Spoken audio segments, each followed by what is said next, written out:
Hello friends, welcome to சமையல் dishes. ஆடி மாதத்தில் நெய்வேத்தியமாக கூழுக்கு அடுத்தபடியாக பொங்கல் வைப்பாங்க. பனங்கற்கண்டு பால் சேர்த்து ரொம்ப ஸ்பெஷலான பொங்கல் ரெசிபி எப்படி செய்யலான்னு பார்க்கலாம் வாங்க.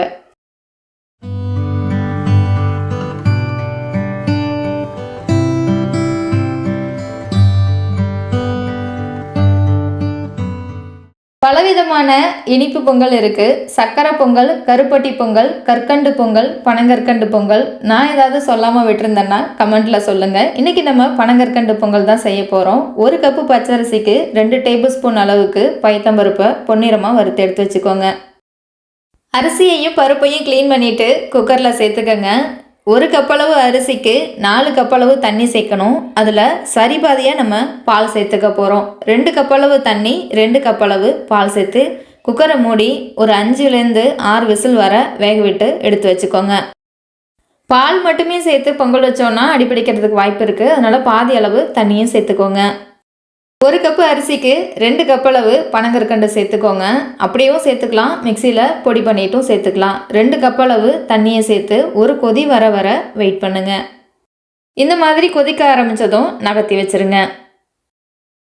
அடுத்ததாக ஒரு 2 டேபிள் ஸ்பூன் நெய்யை உருக்கிட்டு 1/4 கப்பளவு முந்திரியும் 1/4 கப்பளவு திராட்சையும் சேர்த்து பொன்னிறமாக வறுத்து எடுத்துக்கோங்க.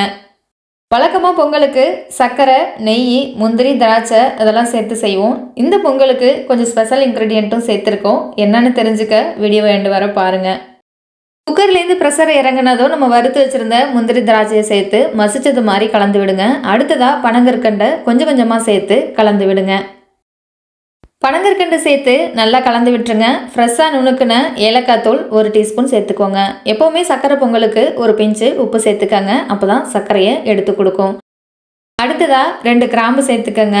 சுக்கு பவுடர் 1/2 டீஸ்பூன் அளவுக்கு சேர்த்துக்கங்க. இது கூடவே 1/4 கப்பளவு துருவன தேங்காவை சேர்த்து கலந்து விட்டுருங்க. குக்கரை திறந்த பிறகு எல்லா இன்க்ரீடியண்ட்டையும் ஒன்று ஒன்றா சேர்த்த பிறகு ஒரு 10 நிமிஷம் குக் பண்ணால் போதுமானதாக இருக்கும். கடைசியாக 1 டேபிள் ஸ்பூன் நெய் சேர்த்து கலந்து விட்டுட்டு சாமிக்கு நெய்வேத்தியம் வச்சுட்டு சாப்பிட்டு பாருங்கள், செம்மையாக இருக்கும். இதே மாதிரியே பொங்கல் நீங்களும் ட்ரை பண்ணிவிட்டு எப்படி வந்துச்சுன்னு கமெண்ட்டில் சொல்லுங்கள்.